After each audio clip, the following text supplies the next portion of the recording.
Every individual, upon birth, is inevitably destined to confront death, a universal truth that none can evade. It's a reality we must all acknowledge. I'd like to share a personal story that holds great significance for me, not a fabricated narrative, but a reflection of real experiences. This story delves into the essence of life and death, the universal journey we all undertake. Allow me to recount the moments that unveiled this truth in my own life. Following the celebration of my birthday, all the family members, including my cousins, joined me for an evening marked by laughter, jokes, and the sizzle of a barbecue. As we cleared the dishes after dinner, a sudden loud noise interrupted us, similar to the sound of a stone thrown or a window being banged.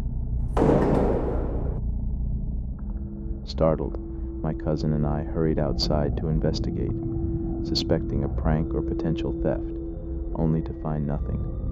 Confusion set in as we dwelled with the mystery of what had happened.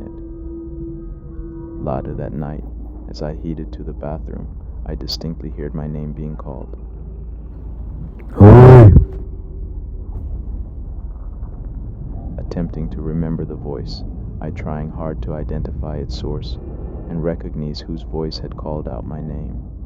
In our cultural beliefs, a single nighttime call is considered ominous, a superstition suggesting a ghost might be attempting to make contact. Responding could risk one's soul, potentially leading to harm by the spirit. The following day, I discussed the incident with my grandmother.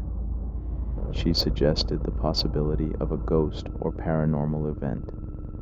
Additionally, she shared that she had heard a man chanting mantras and pacing around the house.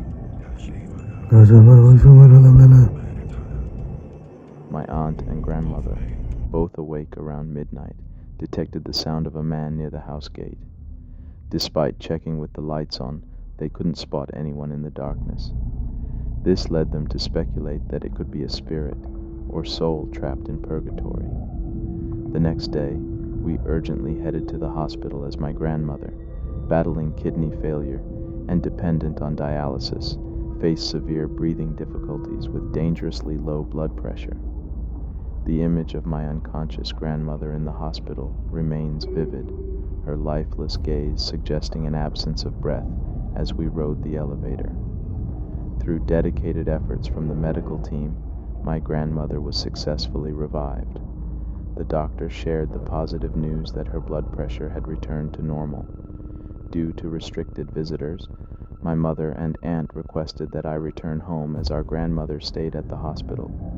Returning home, I rested and ended up sleeping in my grandmother's bedroom. About an hour later, I dreamt of attempting to support a collapsing house pillar, but my efforts failed. Waking with an ominous feeling, I discovered water inexplicably dripping from the ceiling. While investigating the leak, I received a tearful call from my mother, informing me of my grandmother's passing. The news hit me like a fall from the ceiling, and I struggled to comprehend it.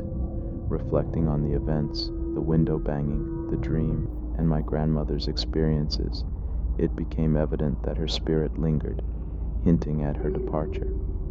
Months later, in conversation with my aunt, I learned that a departing soul might not be aware of their fate. It is determined only by time.